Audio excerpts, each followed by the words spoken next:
आप सभी से मेरा निवेदन है कि इस कहानी को अंत तक जरूर सुने। यकीन मानिए, इस कहानी को सुनने के बाद आप सभी अपने जीवन की एक बहुत बड़ी सीख सीखेंगी।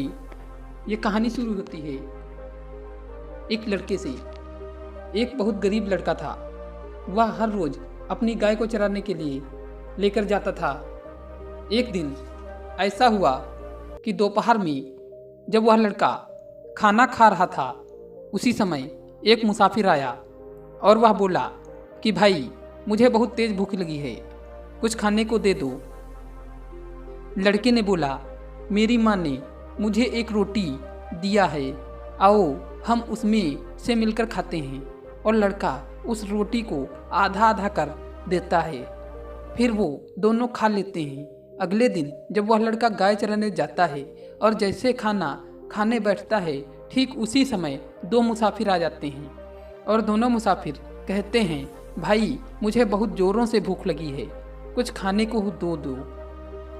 तब लड़का फिर से बोलता है, मेरी माँ ने मुझे एक रोटी दिया है, हम तीनों लोग इसी में से मिलकर खा सक लेते हैं। और वो लड़का उस रोटी में से 3 टुकड़े करता है और वो आपस में मिलकर खा लेते हैं।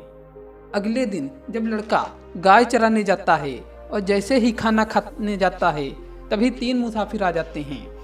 वही बात बोलते हैं कि भाई मुझे खाने को दे दो। लड़का उस रोटी का 4 टुकड़ा करता है और चारों आपस में मिलकर खा लेते हैं। ठीक ऐसे ही अगले दिन जब वह लड़का खाना खाने बैठता है, उसी समय 4 मुसाफिर आ जाते हैं और फिर वही बात बोलते हैं कि कुछ खाने को दे दो। तो वह लड़का उस रोटी का 4 टुकड़ा करता है और चारों टुकड़ा उन लोगों को दे देता है और बोलता है, यह रोटी आप लोग खा लीजिए, मेरी चिंता मत कीजिए, मेरी माँ मुझे शाम को खाना खिला देगी।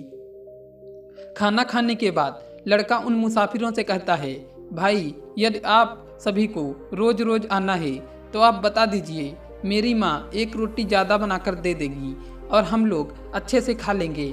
तो सब बोलते हैं, ठीक है, ऐसी बात कोई बात नहीं है। ऐसी ही बात करते लड़के की उन लोगों से दोस्ती हो जाती है और तब वह लड़का बोलता है कि भाई आप लोग कौन हैं।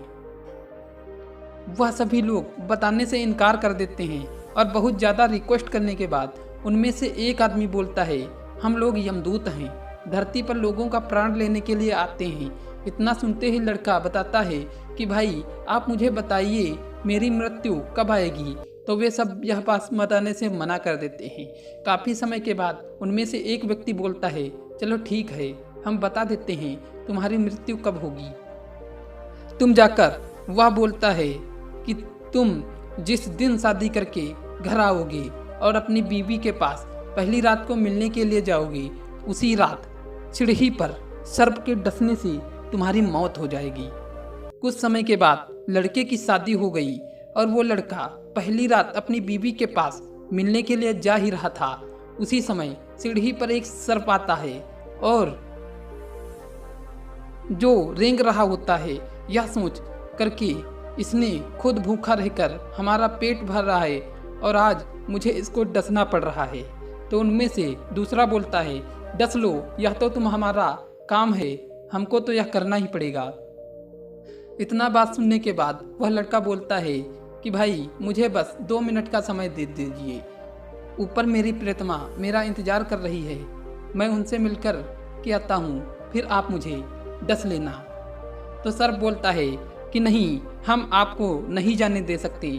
ऊपर बैठी उसकी प्रियतमा सारी बातें सुन रही थी और बहुत दुखी हो रही थी। आज मेरा पति मुझे छोड़कर चला जाएगा, उसकी मृत्यु हो जाएगी, यह सोचकर रो रही थी।